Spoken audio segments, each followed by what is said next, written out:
Clip number 318۔ اس clip میں آپ سورہ انعام کی آیت نمبر 132 سے 134 تک کی تلاوت، ترجمہ اور تفسیر قرآن صراط الجنان سماعت فرمائیں گے۔ بسم اللہ الرحمن الرحیم۔ ترجمہ، اللہ کے نام سے شروع جو نہایت مہربان رحمت والا ہے۔ وَلِكُلٍّ دَرَجَاتٌ مِّمَّا عَمِلُوا وَمَا رَبُّكَ بِغَافِلٍ عَمَّا يَعْمَلُونَ۔ ترجمہ، اور ہر ایک کے لیے ان کے اعمال سے درجات ہیں اور تیرا رب ان کے اعمال سے بے خبر نہیں۔ وَلِكُلٍّ دَرَجَاتٌ، اور ہر ایک کے لیے درجے ہیں، ہر ایک کے لیے چاہے وہ نیک ہو یا گناہگار، اس کے اچھے اور برے اعمال کے اعتبار سے درجے ہیں اور انہی کے مطابق ثواب اور عذاب ہوگا۔ جنتیوں کو جنت میں ان کے نیک اعمال کے مطابق درجے دیے جائیں گے، ایسے ہی جہنمیوں کو جہنم میں ان کے برے اعمال کے مطابق مختلف درجوں میں سزا دی جائے گی۔ یا یہ مطلب ہے کہ نیک اعمال کے درجے مختلف ہیں، ایک ہی عمل ایک شخص کے لیے زیادہ ثواب کا باعث ہے اور دوسرے کے لیے کم ثواب کا۔ حدیث شریف میں ہے کہ قیامت میں اعمال کا بدلہ عقل کے بقدر ملے گا۔ لہٰذا اس آیت سے ہزارہا مسائل مستنبط ہو سکتے ہیں۔ عمل کا صلہ جگہ، وقت، موقع اور ضرورت کے لحاظ سے مختلف ہوتا ہے۔ جیسے جہاں مسجدیں بہت زیادہ ہوں اور کنویں کم ہوں، وہاں مسجد کی بجائے کنواں بنانا زیادہ اچھا ہے۔ اس آیت سے علماء نے یہ بھی استدلال کیا ہے کہ جنات بھی جنت میں جائیں گے، کیونکہ یہاں سب کے لیے درجاتن فرمایا گیا ہے اور کل میں جنات بھی داخل ہیں۔ وَرَبُّكَ الْغَنِيُّ ذُو الرَّحْمَةِ إِن يَشَأْ يُذْهِبْكُمْ وَيَسْتَخْلِفْ مِن بَعْدِكُم مَّا يَشَاءُ كَمَا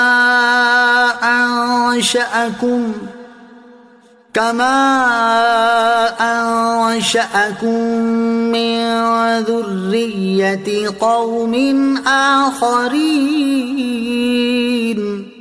ترجمہ، اور اے حبیب تمہارا رب بے پرواہ ہے، رحمت والا ہے۔ اے لوگو، اگر وہ چاہے تو تمہیں لے جائے اور جسے چاہے تمہاری جگہ لے آئے، جیسے اس نے تمہیں دوسرے لوگوں کی اولاد سے پیدا کیا۔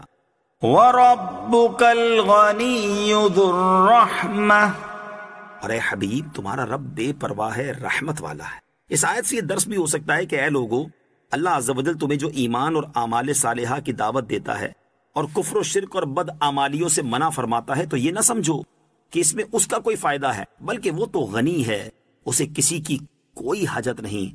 البتہ چونکہ وہ رحمت والا ہے، اس لیے وہ تمہیں نصیحت فرماتا ہے اور تمہیں تمہارے بھلے کی باتیں بتاتا ہے، ورنہ اگر وہ چاہے تو تم سب کو فنا کر دے اور تمہاری جگہ دوسرے لوگوں کو لے آئے، جیسے بہت سی قوموں کو اس نے فنا کر دیا، یا جیسے تم دوسروں کے بعد اس دنیا میں آئے، اسی طرح تمہارے بعد دوسرے آ جائیں گے۔ تو اس دنیاوی زندگی اور مال و متاع پر غرور نہ کرو۔ انما توعدون لآت وما انتم بمعجزین۔ ترجمہ، بے شک جس کا تم سے وعدہ کیا جاتا ہے وہ ضرور آنے والی ہے اور تم اللہ کو عاجز نہیں کر سکتے۔ انما توعدون، بے شک جس کا تمہیں وعدہ دیا جاتا ہے۔ ارشاد فرمائے کہ وہ چیز جس کا تم سے وعدہ کیا جاتا ہے، چاہے وہ قیامت ہو یا مرنے کے بعد اٹھنا یا حساب یا ثواب و عذاب، یہ سب چیزیں ضرور آئیں گی، مگر اپنے وقت پر۔ تم دیر سے دھوکہ مت کھاؤ، بلکہ اس سے بچنے کے اسباب جمع کرو، کیونکہ نہ ہم مجبور ہیں، نہ جھوٹی خبر دینے والے، اور نہ تم طاقتور کہ ہم سے مقابلہ کر کے بچ سکو، لہٰذا مقابلہ نہ کرو بلکہ خوف کرو۔ انما توعدون لآت وما انتم بمعجزین، بے شک جس کا تم سے وعدہ کیا جاتا ہے وہ ضرور آنے والی ہے اور تم اللہ عز و جل کو عاجز نہیں کر سکتے۔ حضرت ابوبکر صدیق رضی اللہ تعالیٰ عنہ اپنے خطبے میں ارشاد فرماتے تھے، کہاں گئے وہ لوگ جن کے چہرے خوبصورت تھے اور چمکتے تھے اور وہ اپنی جوانیوں پر فخر کرتے تھے؟ کہاں ہیں وہ بادشاہ جنہوں نے شہر تعمیر کیے اور ان کے گرد دیواریں بنا کر ان کو محفوظ کیا؟ کہاں ہیں وہ جو لڑائی کے میدان میں غالب آتے تھے؟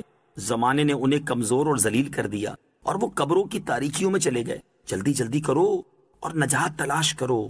حضرت سمیت رحمت اللہ تعالی علیہ فرماتے ہیں، اے اپنی طویل صحت پر دھوکے میں مبتلا شخص، کہ تو نے کسی کو بیماری کے بغیر مرتے ہوئے نہیں دیکھا؟ اے وہ شخص جو طویل مہلت کی وجہ سے دھوکے میں ہے، کیا تو نے کسی کو سامان کے بغیر گرفتار نہیں دیکھا؟ اگر تو اپنی عمر کی طوالت کے بارے میں سوچے تو سابقہ لذتیں بھول جائے۔ تم لوگ صحت کے دھوکے میں ہو یا عافیت کے دھوکے میں، زیادہ دن گزارنے پہ اکڑتے ہو یا موت سے بے خوف ہو، یا موت کے فرشتے پر تمہیں جرت ہے؟ بے شک جب موت کا فرشتہ آئے گا تو تمہاری مالی ثروت اور تمہاری جماعت تمہیں نہیں بچا سکے گی۔ کیا تم نہیں جانتے کہ موت کی گھڑی سختیوں اور ندامت کی گھڑی ہے؟ اللہ تعالیٰ اس بندے پر رحم فرمائے جو موت کے بعد کے لیے عمل کرتا ہے۔ اللہ تعالیٰ اس بندے پر رحم فرمائے جو موت کے آنے سے پہلے اپنے نفس کو ترس کی نگاہ سے دیکھے۔ اللہ تعالیٰ ہر مسلمان کو یہ توفیق عطا فرمائے کہ وہ اپنی موت کو یاد رکھے اور موت کے بعد کے لیے تیاری کرتا رہے۔ آمین۔ صلو علی الحبیب صلی اللہ تعالی علی محمد صلی اللہ تعالی وسلم۔ مجھے اپنی اور ساری دنیا کی لوگوں کی اصلاح کی کوشش کرنی ہے انشاءاللہ عز و جل۔